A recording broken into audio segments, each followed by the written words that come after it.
The Simmons Sales Team, your hometown realtors.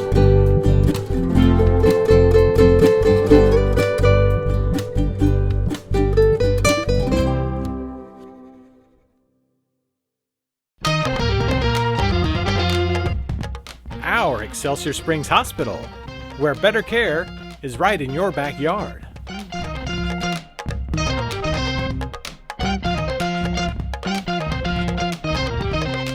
Find out how you can advertise with Excelsior Springs' #1 community resource. Visit excelsiorcitizen.com today. If the mics blow up in a minute, just don't think anything of it. I can hear the buzzing, so. I'm ready. Ready? All right. Sorry for the delay. At this time, we'll call the meeting to order. At this time, I'd entertain a motion to adopt the agenda. So moved.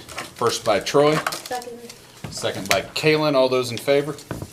And that passes 6-0. Please note Darren was absent this evening. If you'll join me for the Pledge of Allegiance. I pledge allegiance to the flag of the United States of America and to the republic for which it stands, one nation, under God, indivisible, with liberty and justice for all. Thank you.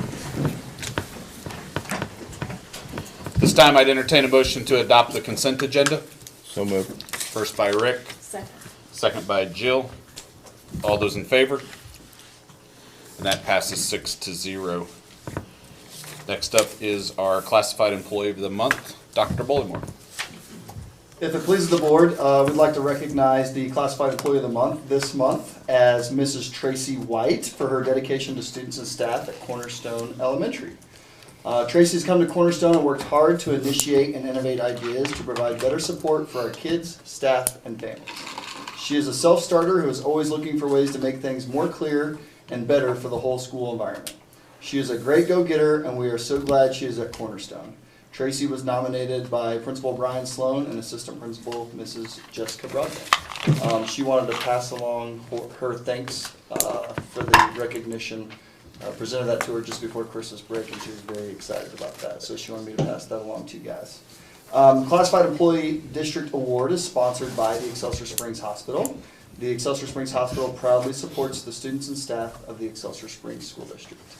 While we're on recognitions, I have one more thing I wanted to add, if it pleases the board. So we received notification just this afternoon that the school district and our employee received 2 Community Excellence Awards.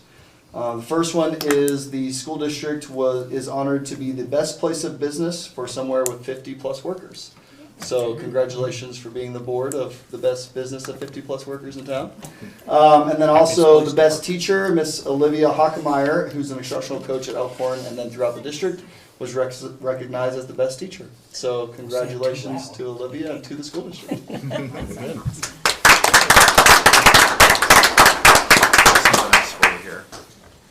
All right. So Dr. Thompson. this is just a little extra thing. We just received these today, but Lisa's kind enough to help me with this. But we have some gifts to hand out to board members, and these were put together by the Early Childhood Center. And so we wanted to go ahead and give these to you guys. They put together and find some notes and things for you. So thought this would be a good opportunity to hand those out.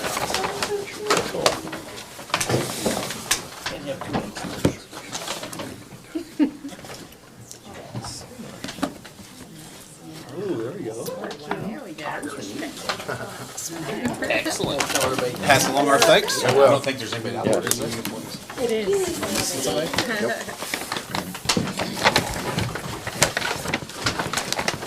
Dr. Katie, if you're watching, thank you. Thank you, Katie. All right, next up is the great video for the MSBA delegate report. Who's the oracle? Well, I guess roll the video. It's Jill. Yeah. Jill. Is How it do Jill? you roll that It's the beautiful new person green on. mound? You're the alternate candidate. Oh, yeah? Yes. No. Push play. In the early 1960s, John F. I must have been gone Kennedy back was then. NASA Working on headquarters. this, so- During his visit, he encountered a custodian mopping the floors. Kennedy asked the employee, "Why are you working so late?" The custodian replied, "Because I'm not mopping the floors, I'm putting a man on the moon." Thank you. The takeaway being, the day-to-day work of all connects to the ultimate goal. That mentality was on full display in your work in 2022.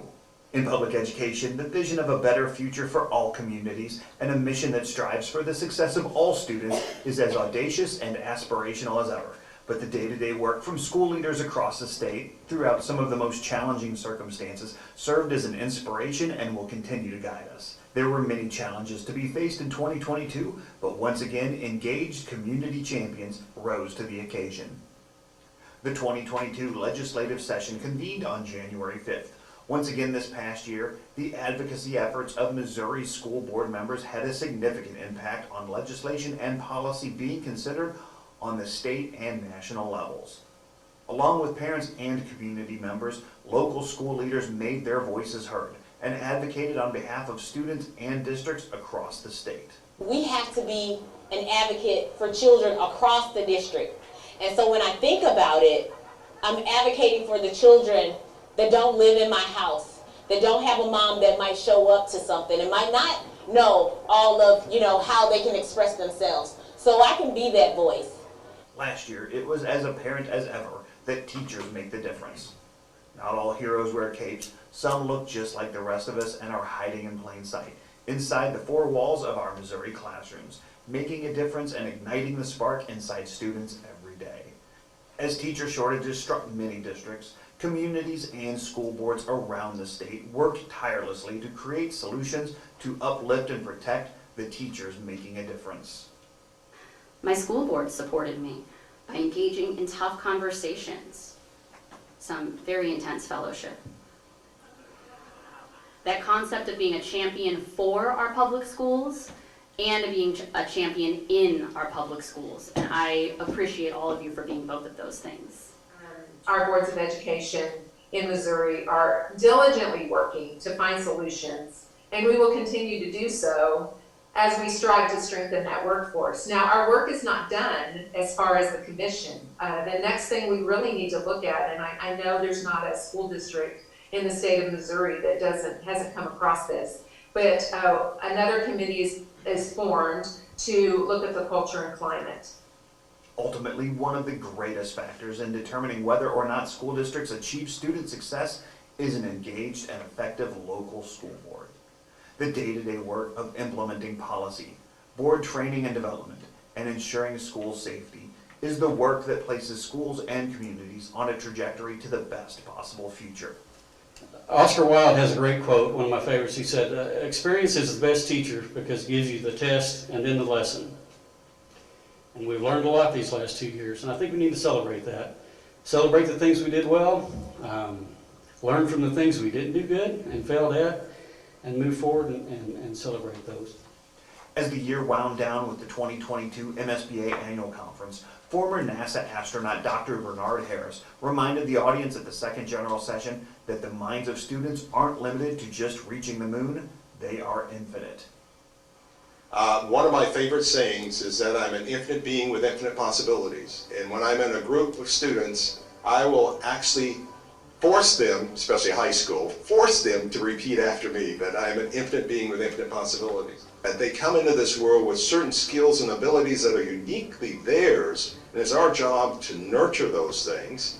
And it's your job, and all of our jobs, to use education to add to those talents that they have. But the most important aspect of this notion of being an infinite being with infinite possibility is this, that each and every one of you and each and every one of them was born for a reason. And we have to help them discover what those reasons are. I can't think of a better thing to do for our young kids, but to enable them, to empower them to be whatever it is that they want to be. In 2022, MSBA was proud to stand side by side with each and every one of you in supporting our local schools, and we will continue to do so in 2023 and beyond. The day-to-day work continues as we look ahead not just to the moon, but to the infinite possibilities of a new year. Because that challenge is one that we're willing to accept, one we are unwilling to postpone, and one we intend to win.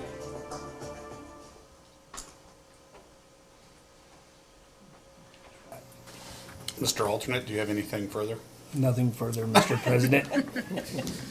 We now know who the alternate is. I was probably gone that day. If you aren't at a meeting, you do get appointed to things that no one else wants to do. So, all right, we have no visitors tonight, so we'll go to item F, Superintendent's Report. Dr. Tomlinson.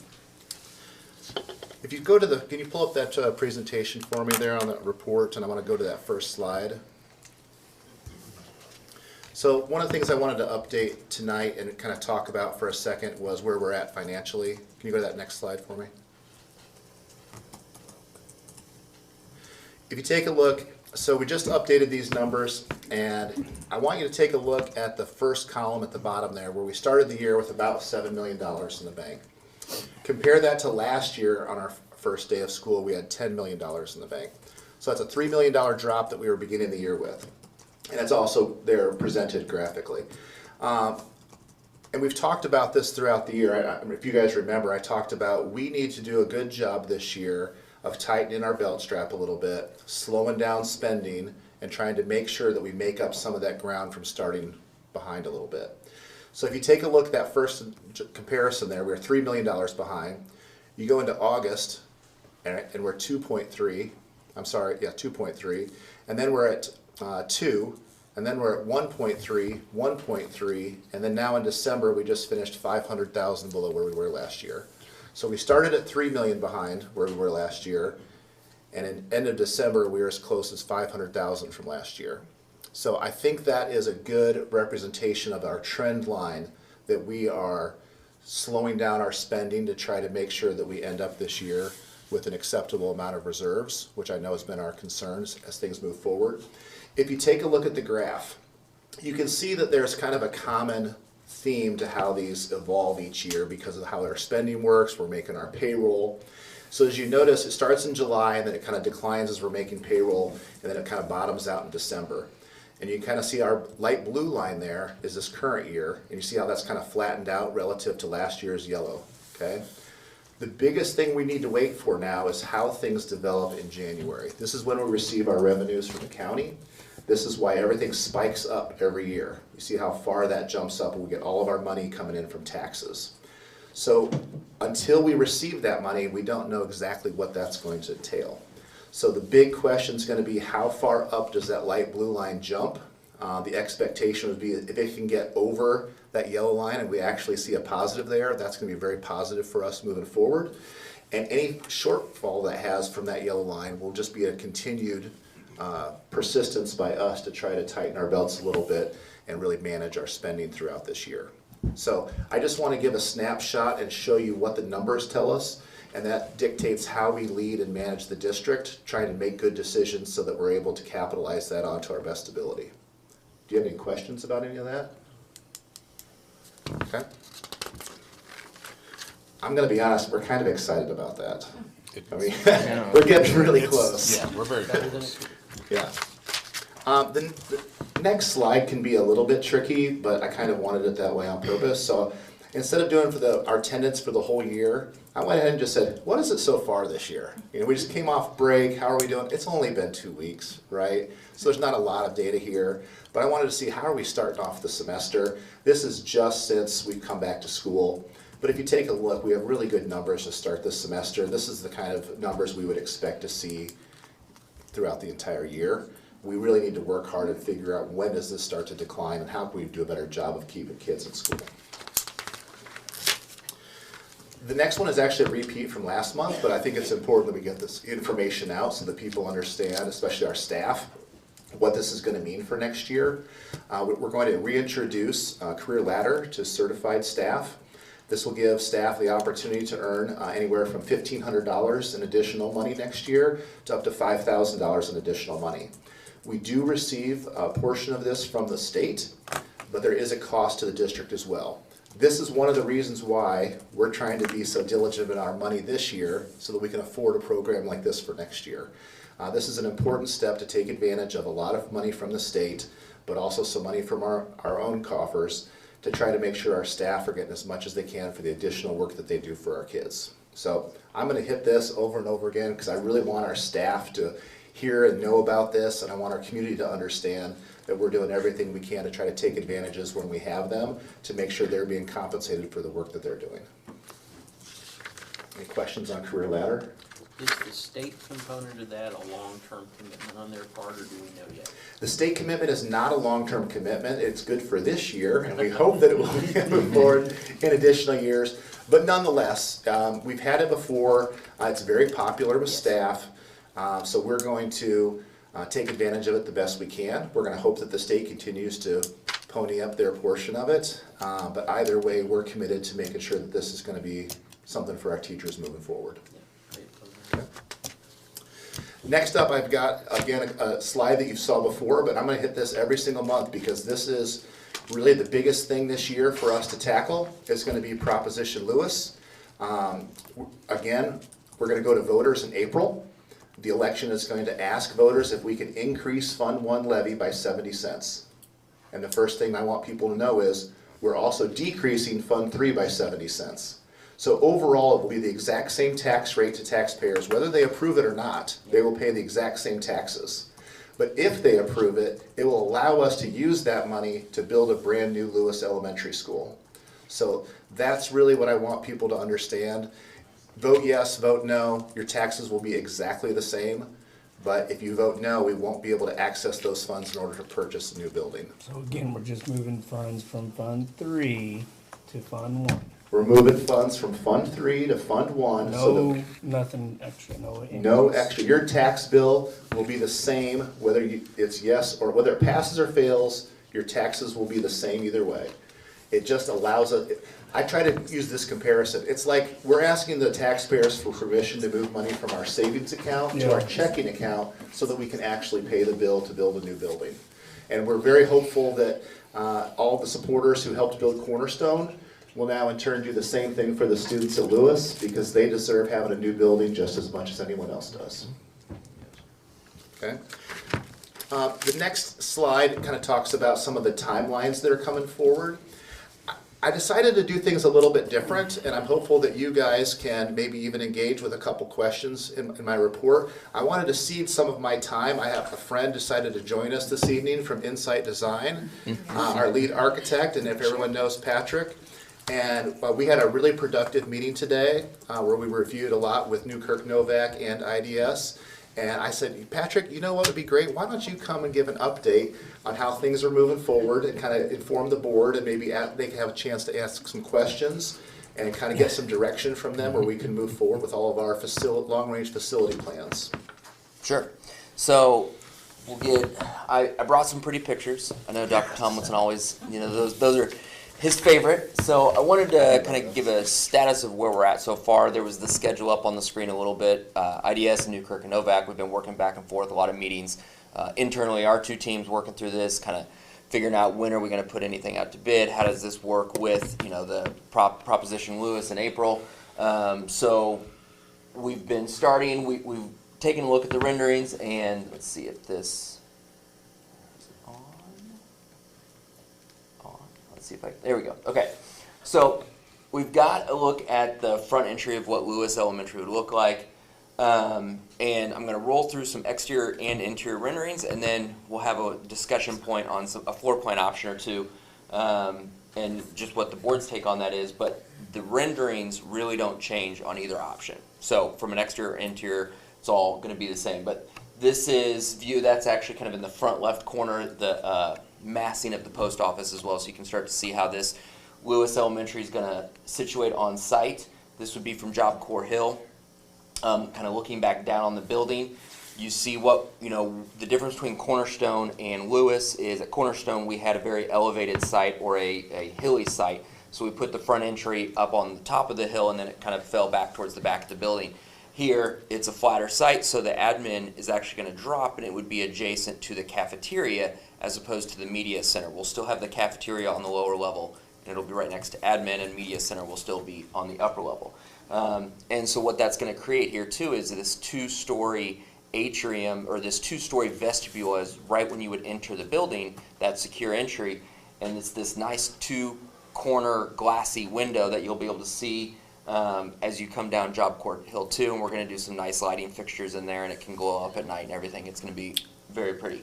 A beacon A beacon, one might A say. beacon for I heard somebody education. throw that Beacon term out of earlier today. It education. really rang true. So, Beautiful. we also, you'll notice there is still some of the ties and connections to Cornerstone and Elkhorn from a materiality. The brick, you see a little bit of the metal panel as well with the pops of color that we did at Elkhorn also, but we wanted to make sure we were tying into downtown as well. And one thing I failed to put into this presentation was a picture of the elms. I should have put that in right before here, but if you can picture the elms, there's some of the rustic stone on the building. It's got more of those cream colors, the beige colors to it, as well as a lot of accents of wood pop. So what we wanted to do is pick some of those areas to be able to change out that yellow and gold metal panel for a wood. It looks like wood, but it is actually metal panel. So from a durability standpoint, it's going to withstand the test of time, just as the metal panel will. And we're going to pick pops of that, and also the brick would be the same. That's at Cornerstone, but the decorative masonry that's at Cornerstone is more of a modern, kind of lighter color. We're going to warm that up, and it's got some aggregates in it that'll pull from some of the colors in the browns and beiges that are at the elms as well. So it's a little warmer tone that will speak towards the elms as well. So this would be on the northwest corner, kind of as you would approach onto the site. And then this is as we would start to wrap around towards that alley on the side. You can start to see too the classroom wing on the left of this rendering, where it's a lot of the yellow and gold metal panel at Cornerstone, is a lot of the wood now metal panel that you can actually start to see from the elms kind of up over the neighboring buildings and homes and stuff too.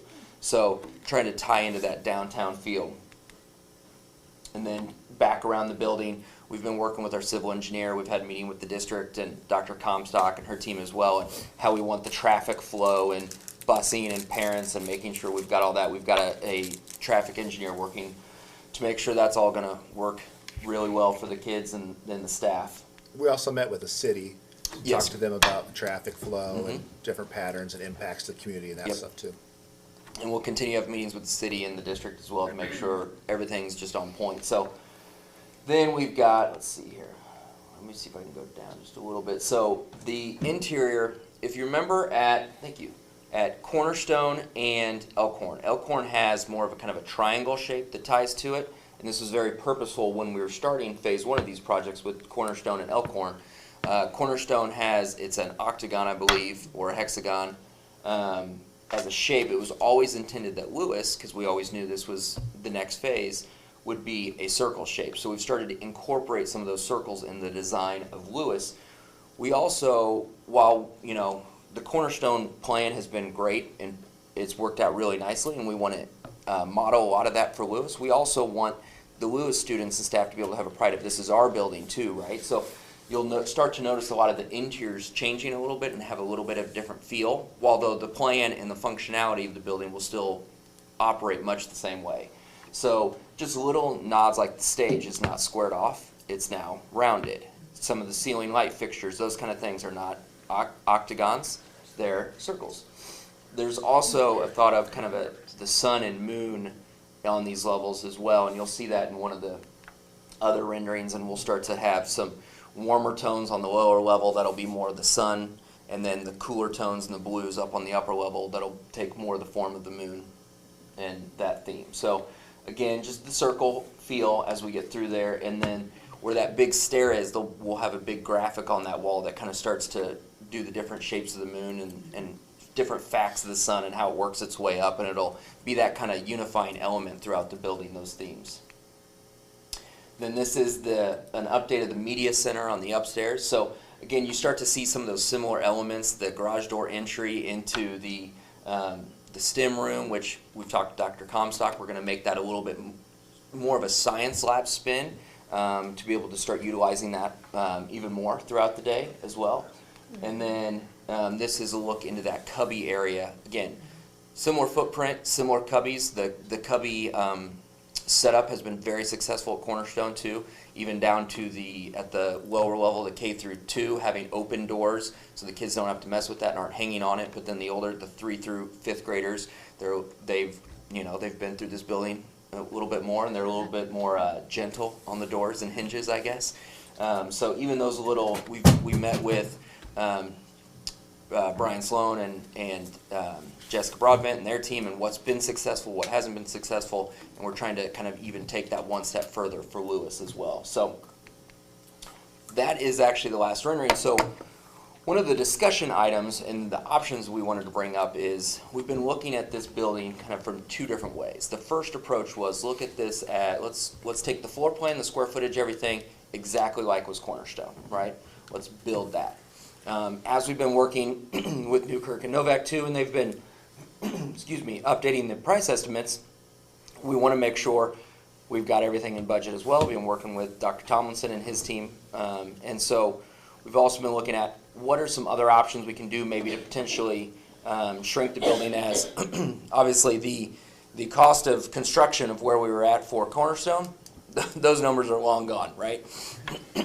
So we need to be cognizant of all that. So one of the things we've been looking at, and the two options would be leave the plan exactly as is, kind of the Cornerstone model, and that would be, for a frame of reference, about $35 million now today, all in $35 million. The next option, from a floor plan standpoint, what we would look at doing is it would stay a 4-section school. So Cornerstone is basically like 4 1/3 section. There's a flex classroom on each level. So there's the 4 and the 4 on each end, and then there's 5 classrooms in the middle with that extra classroom. We would take the extra classroom out. So it would stay a 4-section school, and then we would be able to take about a 10-foot swath throughout the building from the cafeteria and the gym and the media center.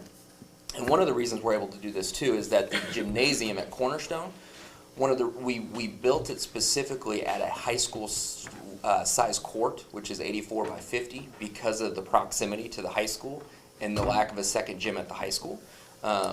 So that Cornerstone gym is actually a bigger gym than what you would typically see at an elementary. So what we started doing is looking at, we take the gym, and also as we take 2 of these extra classrooms out, your max capacity in the building shrinks as well. So we're able to then take that, well, basically run 1 row of tables out of the cafeteria, and that's what that 10-foot swath is, all the way up through the media center as well. And we've got some extra room on the media center because at the Cornerstone, with the admin being right adjacent to it, there's a lot more traffic going on right there, where at Lewis there will not be. It's kind of upstairs and there's a lot less visitor traffic and everything. So we'll be able to grow into that additional square footage on the upstairs as well. So the Cornerstone model, it's about a $35 million construction all in.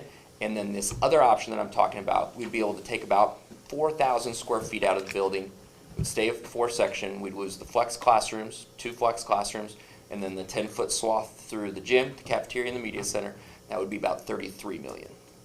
So it's a $2 million swing.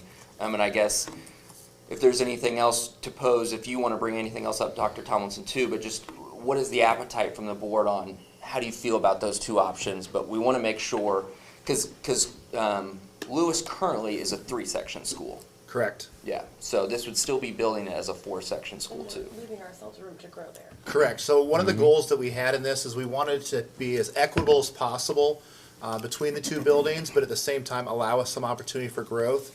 One of the things we also need to start looking at is once this building is complete, we might take a look at our boundary line of where students attend Lewis versus Cornerstone. As our west side of our town continues to grow and develop with more students, it might be the right time to move that boundary line so that we kind of equate those 2 buildings and kind of get them settled, and it handles our growth. But we do have additional classrooms. It would handle about additional 125 kids a class. That's an extra 100 kids that we could grow in the district and still have plenty of room. So we need to take a look at that. One of the things we also need to take a look at is our current boundary line between Lewis and Elkhorn. So we have some ideas about what that could look like, and we can make those decisions down the road whether we want to do that or not. But there's going to be a couple things we need to do to make sure that we're setting it up so that we don't have too many students, and we don't class sizes in Cornerstone really large and at Lewis really small. We want equity in the district. We want students to have the same opportunities. So we want to make sure that we're leveling things out the best we can, and we think this plan is going to do that for us with room to grow. Yeah. I notice on Lewis here, where Cornerstone it's on a hill, and there's ways to walk around the building and everything. As ADA compliancy, we're going to have an elevator in here. Correct. What's going to happen if we have some reason the elevator goes out, or there's storms, or and can't use the elevator, or fire? How are we going to move those kids? Right, and that's something we'll have to work on, but we have the elevator in the building, but same thing, just like any other building, like your high school, that's the 2-story, we don't have the connection to the grade on the upper level. Right. So what we do in some of the stairwells as well is provide the stairwells in some of these start to become rated themselves, so it's another barrier or another level. In case of an emergency, and then gives that extra time, or staff members be able to have time to help those children down the steps as needed. What else did we talk about today? Are things we missed? And so Dr. Comstock, and we had about 15 people in the room today working through these, and we showed the floor plan options, and we wanted to make sure, especially with Dr. Comstock, is anything we're doing here today, out of these 4,000, do you have serious heartburn?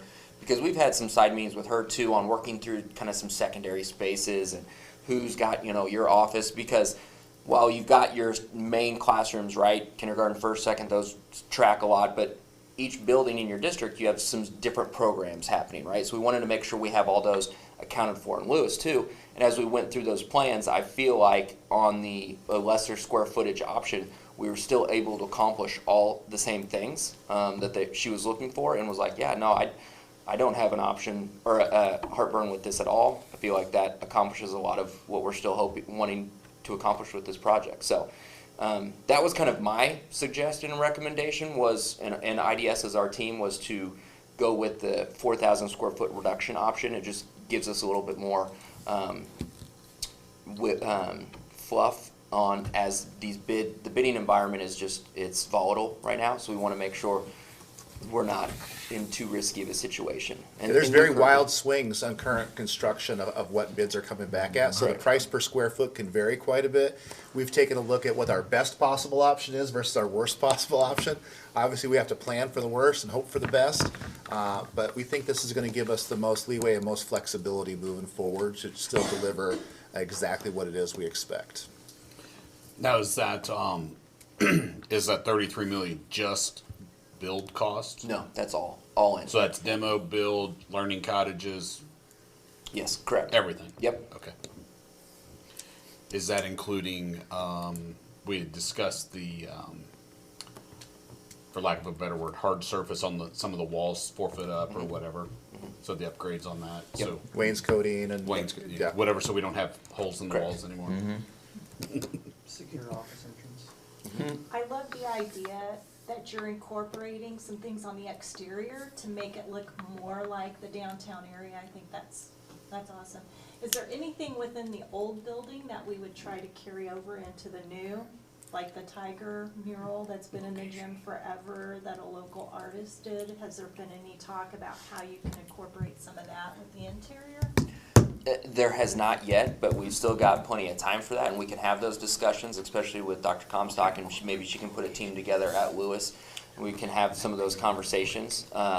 Because from a drawing phase, there is, on our end, there's typically 3 phases to these drawings, and we're kind of at just only about a third of the way through the middle phase, which is design development. So we're still just developing all those ideas, and this is kind of the last big push on that, of the big swinging moves on square footage changes, and then after that we're really honing in on everything, and there's still multiple months for all those design phases to happen, so we can absolutely have those And just to surprise you, Patrick, because I know you like getting these surprises on the spot, but we have talked about, there are a couple things that we've talked about doing that we're going to spring on him at some point. But a couple of them I kind of want to be a little surprised. Like set them as landmines. You know when you're watching HGTV and they always have that little extra surprise that the owner didn't. Floor joists are rotted. Let us surprise you a little bit, people. Surprise. We've got a couple ideas of some cool ways to pay homage to the old building too that we're going to work on. There's just been a lot of generations that have been through that school. Either people went to elementary school there, middle school, absolutely. high school. So We've got some ideas, but we also don't want to commit ourselves to things until we know that it's it's going to be Right. possible. Right. It's the condition of it. Can it be moved? Yeah. Can it be saved? But Yeah. there are a couple things that we have talked about trying to reclaim and reuse. But I'll tell you later down the road. I'm gonna surprise Yeah, you. I- 1951 if you could wait cornerstone. until during construction, that would be ideal. I'll tell you a little before that. Yeah, no, it's all good stuff though. I think you'll like it. I'm sure. So I don't have heartburn with losing 4,000 square feet as long as we still accomplish the main goal. So. Yeah. Correct. And that's what we were trying to do. We wanted to make sure we laid it out first and then had, like I said, most importantly, Dr. Comstock put her eyes on it, and I think it went over really well today. I mean, we don't need high school sized gyms in every building in the district. But we need room to grow. Yeah. No, and this, The Cornerstone has Parks and Rec too, so that necessitates a little bit more room. Yeah. Now, will Lewis, the new building, be like Cornerstone where we can do an addition down the road if, God forbid, you ever This needed site it? is Or are we pretty much landlocked? We're pretty much landlocked here. This site is just that, it's so much tighter than what the Cornerstone lot was. So there's not much room for expansion We here. can add up there and then move boundaries again. Yeah, because the way Cornerstone is too, that hard surface playground's right next to it, where we're gonna have to shift it kind of behind the building here, just because it's so, it's a kind of a triangle shape, and where we want that building up front and more of a reception to the public, it doesn't really allow for some of that, so. I was hoping you'd had a picture with the back with the playground and parking and stuff. We will. We have to save some pictures for down the road. I know. We can't give you all the pictures day I'll put it one. on the list. Yeah, We'll get it. right. Yeah, I actually was talking with Dr. Bullimore today, so we're gonna have a lot more information. Dare I say maybe a fly-through too, that might start to be able to grab some of that as well, so. A fly-through, what is that? Like on the exterior and kind of zooming around, You know, like like a the drone flyover would. in Liberty? Yeah. Yeah, so. Cool. We're gonna try Appreciate to it. recreate the fly, we actually had a fly-through, if you remember, from a couple years ago. Yep, So we're on gonna all three recreate elementaries. that with all the updated information. That'd be So, awesome. Yeah. Thanks for coming tonight. I appreciate you helping out. Thank you. Thanks for spending your day in Excelsior. Yeah. Well, it's better I to went hear to stuff Liberty from for you an than just from haircut, me too. It gives a different perspective. So. Right. Thanks, everybody. Thanks, Patrick. Thanks, Patrick.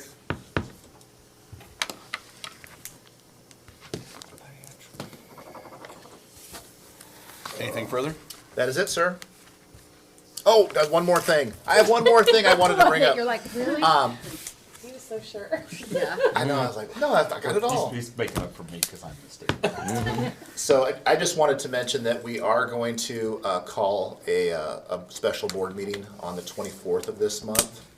And we're doing that for the purpose to ensure that we have an opportunity to catch up on some of the human resource hirings and open positions that we have and make sure that we get those extended so that we're competitive versus other schools who are also trying to fill these spots. So we're trying to move forward and go get the best people. We'll go ahead and mark that on your calendar. Just plan on it. My daughter said I'm fine. Oh, well, your daughter said you're fine, then we're good to go. You're not gonna be there, are you, Troy? And that's gonna be at 5:30? Yes, closed will be 5:30, open will be 6:30 if we need it. All right. Nothing further? No, sir. Okay. Moving on to discussion items. First up, thanks for staying all night with us, Brad. Appreciate it. Our approval of our 2022 audit. Mr. Steele. Well, it's not going to be near as exciting as that is, but we'll go through the audit anyway. Do you have? Oh, there you go. No. And there should be a PowerPoint Presentation. with it.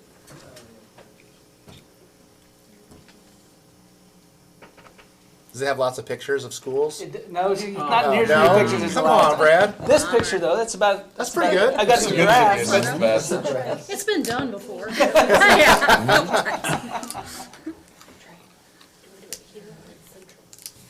So, like I said, my name is Brad Steele. I'm with Westbrook and Company. Your audit's about 50-some pages. I don't go through all of those, but if you have any questions on any of the pages I don't hit, feel free to stop me and we can go over those as we go through this PowerPoint. The first thing I always want to point out is our audit opinion. So in the audit report, it says, in our opinion, the financial statements referred to above present fairly in all material respects. It means you had a clean audit. That's what DESI's going to be looking for in your bonding companies. First thing they're going to look at is to make sure you had a clean audit, and you did. This is your statement of activities. You can see here the governmental activities down the left-hand side with the expenditures, and then the program revenues specifically related to each one of those activities in the middle there. So you can see transportation, you spent 1.7 million on transportation, but you had 320,000 reimbursement from the state. So the true cost of the district in transportation is about 1.4, almost 1.5 million. So that's kind of what the statement of activities can tell you. This is your cash, your balance sheet showing you your cash in each of the funds. You can see there you have your capital projects, debt service, special revenue, and general. Capital projects, is what it says it is. That's where all your capital projects are coming from. Debt service, where all your bond debt is coming from when you pay those principal and interest payments. Special revenue fund is what we call your teacher's fund, and it's zeroed out. And that's typical for all schools to be zeroed out there. That's where all your certified staff get paid out of, and there's enough revenue that gets coded there to zero that out each month, or each year. And then the rest of it's set in your general fund. This is the same, your same funds, but it has your revenues and expenditures. So you have your revenues in your general and special revenue funds, your debt service, capital projects. And we call the general and special revenue funds basically your operating funds. Okay? So you can see there at the bottom the net change in fund balance. There was a decrease in your fund balance in your operating funds of about 2.2 million. And then debt service was an increase of 87, and then your capital project fund a decrease of 9 million because of all the construction going on. And we'll see later on in the graph the impact that had on your reserve ratio. This is the bonds payable and direct borrowings, the balance at the beginning of the year, your additions, retirements, and then your balance at the end of the year. And it also shows you the amount due within 1 year, the 3.2 million. And this is principal and interest through maturity on your bonds. And the next three are the graphs we were talking about. This is about as good pictures as we have on this presentation, but this shows you your revenues by comparison by source. And so typically schools stay pretty consistent, even though their revenues go up and down, pretty consistent from a source standpoint, whether it's local, county, state, or federal. And you can see here, you've had a little bit of change in the especially last year, because of all the federal funding you were getting from COVID. And this has been pretty typical for schools that we've seen the sources increased on the federal side some just because of all the COVID money you were receiving. Same type of graph on the expenditure side. And you can see there employee benefits, salaries and employee benefits make up over 70% of your operating budget. Again, that's pretty typical for schools. We do approximately 40 schools. We have 2 or 3 that are below the 70%, and we have 2 or 3 that are above 75% or above 77%. Everybody else falls in that range from 70 to 76. So you guys are right in that range where most schools fall. This is your reserve ratio. This is probably the most important graph we have. And you can see there over the last 5 years, it went up a little bit and it's gone down the last couple years. And I know this is something that you're still at 20%. You're still in good shape on your reserve. That's where we like to see our schools at about 20%. And so I know you guys are already looking into that, and that's a good thing. That's a good sign that you're already paying attention and knowing, okay, what do we have to do to cut costs to make sure that this doesn't continue and we keep our reserves up? And that's good to see. I was thinking about this on the way over, and I've been at a school before where they were at 18. They showed 3 years of decline. They were at 18. The next year I came back, they were at 8, and nobody knew how or why, and so then everybody's scrambling around. So you've got administrators and staff that are paying attention to that and seeing what they can do with it, and that's a good sign. That's a good thing. And then I have your average daily attendance at the bottom there, and I show it. You get to add the alternative high school and summer school into your ADA, but I always, because there's some fluctuations going over there, especially in the last few years. So I've taken that out so you can see the impact of just the school. And so that's your red line. And you actually had an increase a little bit in your ADA over the year before. So that's good. We give an opinion on your financial statements. We also give an opinion on your compliance with Missouri laws and regulations. And that's what this form's saying is, in our opinion, you complied in all the requirements for the state laws that we have to answer in your scheduled selected statistics as part of your audit. We have to answer certain things on the DESI requires us to answer it, and you guys complied with those. So that's good. This is, we look at your internal controls as a way to plan for our audit. We don't give an opinion on your internal controls. But if we see something that's a problem, we report on it. This is the same one you've had every year. and a lot of our schools have it, is their segregation of duties issues. So that's nothing new in there. So you have your summary of audit results. Again, the material weakness on the internal controls on the financial statement audit.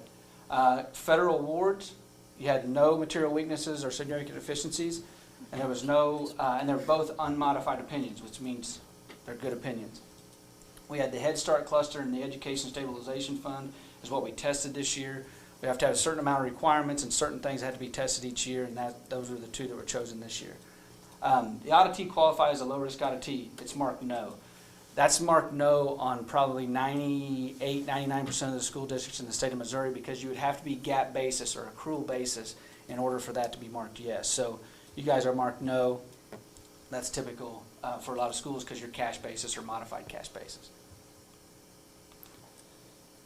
And that's talking about the cash disbursements, segregation duties.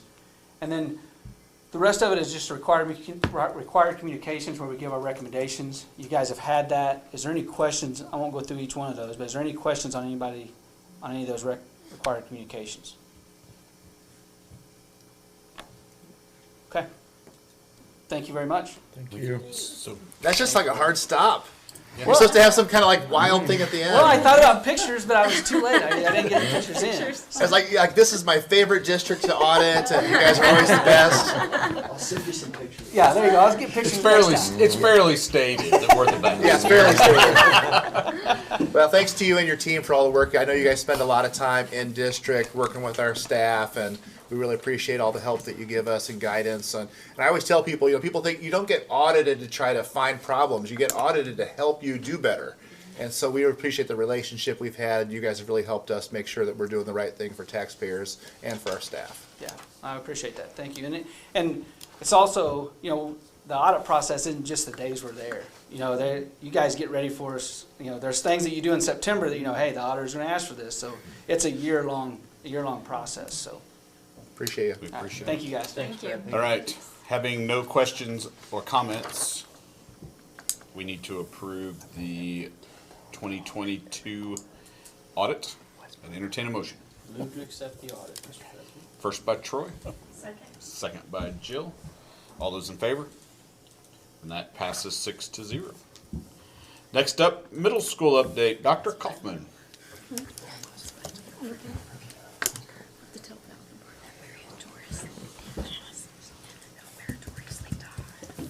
I'm hoping he has pictures. All right, if it pleases the board, I'd like to introduce a few of our, I've got some handouts for everybody. And, Homework. And I've also brought some special guests to talk to you a little bit about things. If you look on the handout has two sides to it. On the front side, which is the side that's dull and boring looking. On that side, I want to just address the fifth point, which is our student leadership. That is something that we've concentrated on in a great way this year. And so I'd like to introduce three of our student leaders at the middle school who are going to tell you a little bit about what they've done to improve the school so far this year. So I've got Cheyenne, Cheryl, and Haley here, and they're going to introduce themselves to you, but they'll let you know what they've done. Hello, we are from ESMS Stuco, and I'm Cheryl Gore from the Spirit and Social Committee. I am Cheyenne Carlisle, and I'm from the Newspaper Committee. And I'm Haley McDade, also from the Newspaper Committee. First up is our committee leaders. We are running our assemblies, helping run fundraisers. We give out awards and take pictures for our school Instagram. We have our meetings every other Tuesday to help collect our ideas for the upcoming events. We have three committees at the middle school. One of them is the newspaper committee. The newspaper committee informs students about things that are happening in school, like dances. We inform them about that. We also include student work, like art and writing. We also announce recognition for teachers and students who have done something noteworthy. Our second committee is our Spirit and Social Committee. We help plan our fundraisers, assemblies, and dances. We also help plan these Spirit Weeks, which go towards our Spirit Sticks. Last is the Teacher Student Recognition Committee. In this committee, we recognize teachers and students who've gone above and beyond our expectations and who deserve to be awarded for their great work and abilities. And we also run our fundraisers, which help to fund all of the treats and the items that we like to award our teachers and students with. We have had several assemblies this year. All of our assemblies involve the middle school band and choir, and we have recognized activities including sports and academics. And we've also recently had a staff and student basketball game, which everyone really liked. And here are some photos that we took from our assemblies. Next is our grams. These are sold for certain holidays such as Halloween or Christmas. They are bought by students usually for 50 cents, and all of the students love them. Next is our dances. So far we've had 3 successful dances this school year. There are many fun activities and snacks that are thankful and grateful between our PTO and our student council's collaboration.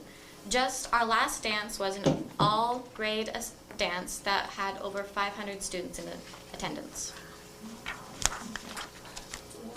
In November, we had a Harvesters food drive. All of ESMS donated over 1,200 items to needy families. Next is our MASC STUCA meeting, which was in Pillow High School, and they were fantastic hosts. This included all of our committee leaders, plus a few other of our members, and we got some great ideas from other schools. Similar to that is the Northland Youth Summit Leadership Conference. This was for our 7th graders who are the future leaders of our student council and who go to learn with other student councils about how to further lead the school once the 8th graders leave. We have many ideas for the future, but some of them are to have more assemblies, more dances, like mixers, and a grade movie night has been an idea we've had. More fundraising, more poster making, like kindness posters, teacher appreciation, and spring carnival. Thank you so much for your time and support. We look forward to working with you in the future.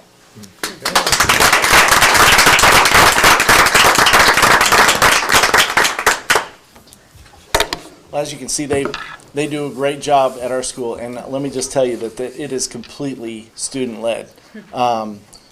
The assemblies, Vince Terranova and the other student council sponsors, Megan Morris, who's here, and Mr. Dodge, they do a fantastic job with those students, getting them all set up, and they come out and they run everything from start to finish with all of the assemblies. They're there to promote the dances. They do a great job. 500 kids at a dance. It was so much fun. You would be so proud of these kids with what they do in these dances. So I'd like to tell you a little bit more about what we've done this year at the middle school. So I am Dr. Kaufman, and I am the principal at the middle school. But I'll tell you a few things that we've got going on. So far this year, we have, there we go. We've concentrated on a few things. We've got some goals when it comes to grading, state testing, discipline, bullying and fighting, collaboration, and engaging learning, and positive climate. And one of the things that we're seeing is we want to push on every single one of those aspects this year, and we've done a really good job of it so far. I'm really proud of our teachers. As far as grading goes, we established a policy change right at the beginning of the year where we really established what grading was going to be and what we were going to expect from teachers with the grading. And we saw, coming into the school year, we saw that Panorama data was telling us that about 42%, we had a 42% F rate at the school, which is extremely high for a middle school. We talked about grading. We worked on it with the teachers. We established new norms with our grading. We saw a decrease all the way down to 22%. That's still not good enough because our goal is 7% when it comes to Fs. And so we're moving on that, and I think we're going to achieve it by the end of the year. We're going to get down to a 7% F rate. With state testing, we've actually gotten to send a lot of our teachers to the state to work on actually making the test, on collaborating with other educators across the state, and develop test questions and things like that. It's been very enlightening for our teachers to come back and tell us what they've found on the testing, and I think it's really going to pay off this year when it comes to MAP testing. With discipline, we've worked with Dr. Gross, but with PBIS, we've reestablished PBIS. It's always been in our building along with BIST, but this year we've really focused on reestablishing PBIS and renorming the school with that. What does that stand for again? A positive behavior implementation system. Sorry about that, but it's an acronym that what it basically does is it's positive. It's a way to work students instead of being so punitive to get them to understand that there's positives that come with discipline, just being self-discipline. So another thing that we've done is we've seen there was a pretty big uptick with bullying coming off of COVID and everything like that. And so what we've seen, we've put in a Sprigio system. So Sprigio is basically Sprigio.com. And what this system does is it allows anybody, it could be board members, it could be students, it could be parents, anybody can report on any kind of bullying, intimidation, harassment that goes on at school. And they report it through Sprigio.com, and when they do that, and it's an app that's on all the students' devices, when they do that, it comes immediately to the administration's phones and the counselor's phones in a text message so that we can see immediately what's going on. And a lot of times we can address a bullying issue before it becomes harmful to either student, to anyone else in the school. And so we can go and address it. It's been fantastic so far. We've been able to address several issues prior to anybody ever getting in trouble, so it's decreased our discipline. Some of the other things that we've done, we've structured our team time so that it's much more concentrated, and our teachers are getting more done. We're concentrating on assessments to where they're actually checking for understanding of what the students are learning. They're reporting out that data. They're going and they're analyzing the data and then changing their instruction so that they're able to impact that data right away. So we're not waiting until a test. We are impacting that data right away and getting the kids to learn things right off the bat. We've changed our schedule up a little bit. We used to have lunch from about 10:30 in the morning until 1:07 in the afternoon. Okay, it's a really long lunchtime. Really, some of the kids are not eating until 1 o'clock in the afternoon, and so we've changed that schedule up for second semester. It's been extremely successful. We've gone back to bells. I don't think we've heard a bell in the school for about 3 years. And so we've gone back to having bells, and the kids actually, the structure is really helping them get to class on time. It's cleaning out the halls. It's been pretty successful so far this semester.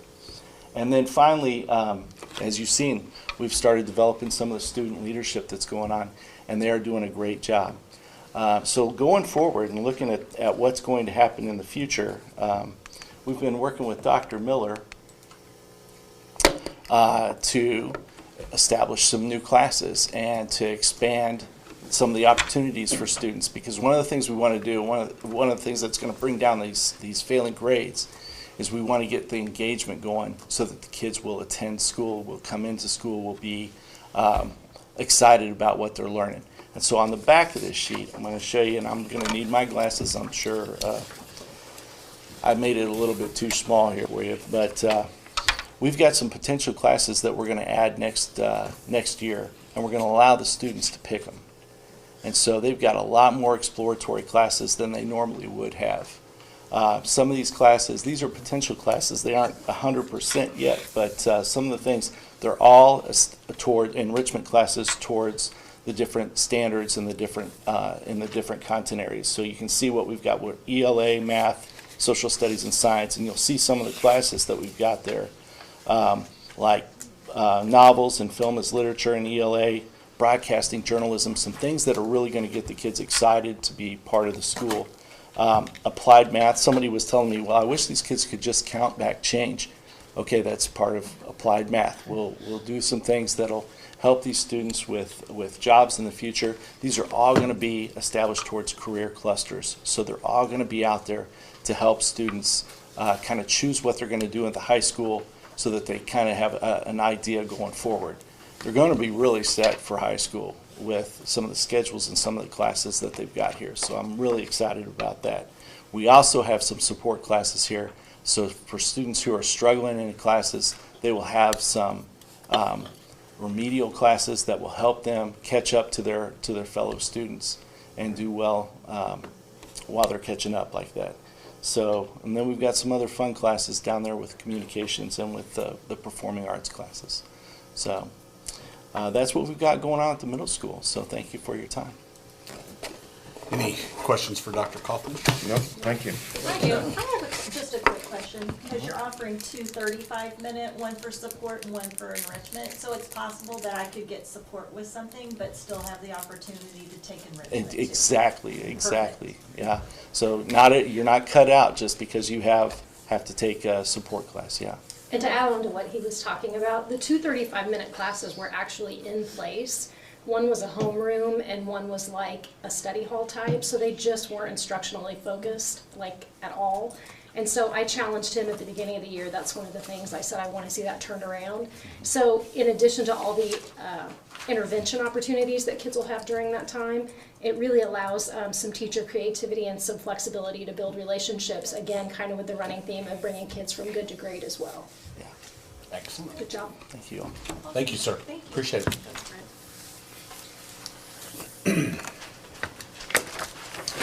All right, next up is approval of the 23-24 school year calendar. Dr. Miller. So calendar committee got together and met shortly before we left for Christmas. Presented two calendars to them. They were represented, basically we had representatives from all of the buildings kind of across the district. Had two specific calendars that we looked at. Really the main difference, because of our shortened calendar days, we don't have as many days to work with as other districts. We've shortened that down to kind of make us more competitive to people looking to come to our district for working here. So there isn't a ton of wiggle room. The spring break is always going to be what it is based on our career center because we have to kind of align with everyone else. So really the only main difference between the two calendars were one had a much longer Christmas break. It actually was like almost a 3-week-long spring break, just based on how the calendar days fell. The second one that we looked at, Christmas break started 3 days later, and so what we did with those additional 3 days is we sprinkled in 3-day weekends so that at every single month there's at least minimum a 3 or 4 day weekend.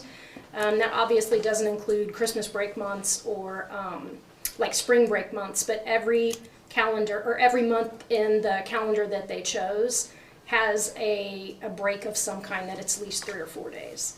So brought it to the calendar committee and they overwhelmingly went with this option. There really was very little discussion about the other one, which I didn't know which way it would go because they're really, really serious about their Christmas break. If you're a teacher, that's everything. But they really felt better about having those 3-day weeks kind of spread around. One of them falls in October, which teachers really need a break in October after that first professional development day, and parent-teacher conferences really wears them out. So this is the calendar that we presented, and so I would request that this calendar get approved. Is Good Friday the week of spring break? It is. So we got to build on that. We lucked out, so we didn't lose a day there. So it's really like it was a perfect storm to create this amazing calendar this year. I just wasn't sure what day it fell this year. Yeah, So. it's right in spring break. So moved. First by Kaylin. Second. Second by Troy. Anybody else have questions, comments? All right. All those in favor? Show of hands. And that's approved 6-0. Thank you, ma'am. Next up is approval of the CSIP ratification. Dr. Miller.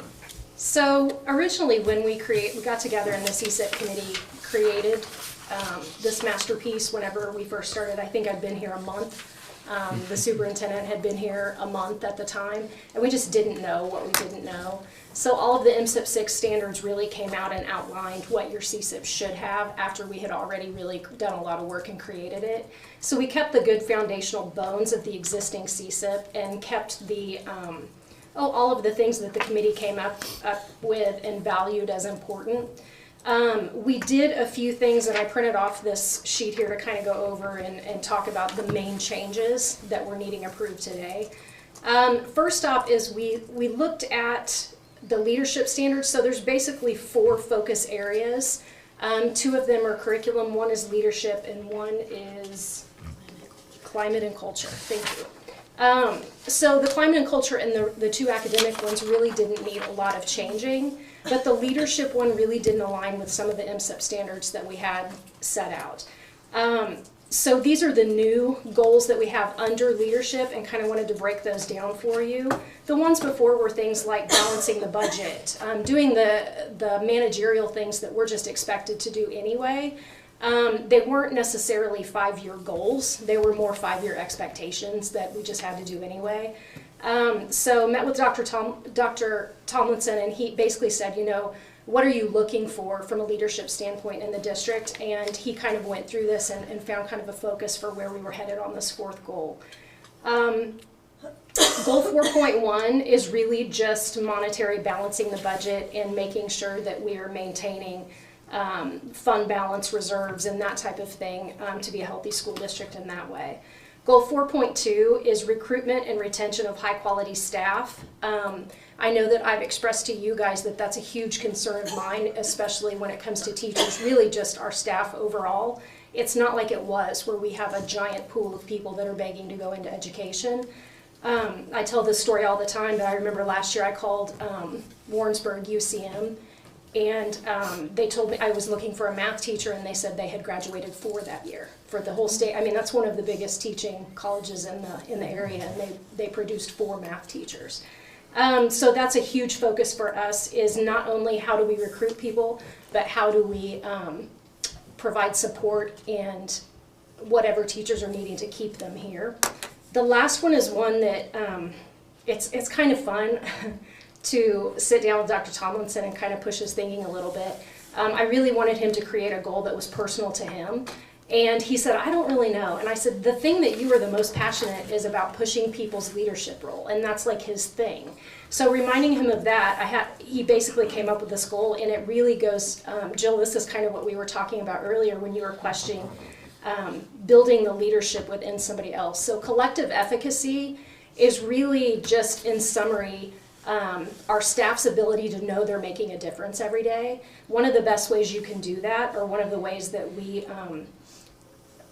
are really going to focus on within this goal, is making sure that people know that they're valued, and to try to push them further and push them further in this district. So providing those leadership opportunities for them. So that's a little bit about the leadership area. The next thing on here, the one thing that's wildly different is, I think the school board has always had expectations whenever it comes from DESE, but now they're actually putting in checks and balances where I have to say how you guys are doing in this. Part of our accreditation is actually tied to the board's ability to make sure we are following our CSIP guidelines. So you guys are actually going to be in charge. Your role is a little bit different now. Your role is to basically make sure that our CSIP is being followed. So now we have a 5-year breakdown that has specific timelines, specific goals under each one of these focus areas, and then champions that are involved in each one, so you know who's in charge. It's your job as a board to make sure that the school district is following that. And that goes beyond. That's financially. Are we spending money in a way that supports our CSIP? Are we hiring people in a way that supports our CSIP, even everything down to building new buildings? Is that part of the goals that we have set out for these 5-year plans? So now that you know your role, one of the things that they're going to grade you on, listed here, they want you to attend all mandated board meetings. They ask for proof. I know that you guys typically go to when is it, October typically? MSBA in October. That's an example of some of the things that they're going to ask for proof for. In addition to that, you're still expected to evaluate board and superintendent governance strengths and weaknesses to try to continually work on that relationship. Mandatory CSIP review. So I'll have quarterly meetings that we set up where we actually invite stakeholders and the people that created the CSIP to come back here, and it's basically our job to prove to you that we are in line with what our CSIP says that we're going to do. I love a good plan, like I love goals and a plan, so I eat this stuff up. But it really has trickled down to where now the principals are building their 5-year plan.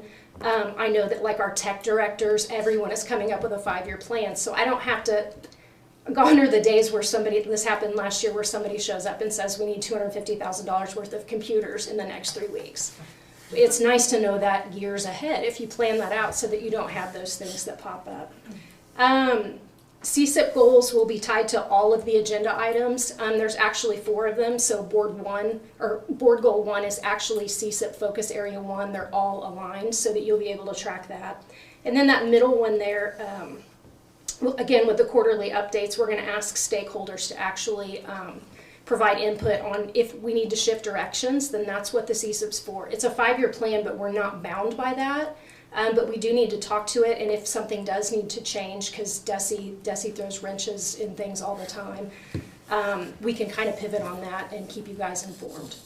So that being said, with the additional changes to the CSIP, or ratification as we like to say, we'll need you guys to go ahead and approve this as it is. Questions, comments? Hearing none, entertain a motion to approve the CSIP ratification. So moved. First by Rick. Second by Kenny. All those in favor?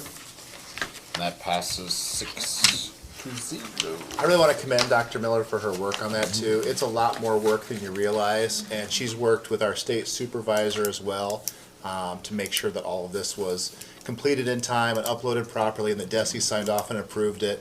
And so it was really a lot of work on her part to pull all that together. She did a really great job. Thank you, Melissa. You're welcome. I want my life back now. It's over. Yeah. But it's not fishing season, so what else did you have to do? Right. The 24th meeting here or It'll be central here. office? I think here. Here, okay. Yeah, let's do it here. Keep it Just to consistent so everybody knows. Okay. I think that's it for the night. Do we need entertain to them? move the meeting to Tuesday? Did we need to vote on that again? No, Oh, we did that last month. I just No, we're good. All right, at this time, I guess I would entertain a motion to adjourn. So moved. First by Kalen. Second, third, fourth, fifth. Second by Jill. All those in favor? And that passes 6-0. Thank you all for coming out. Greatly appreciate it.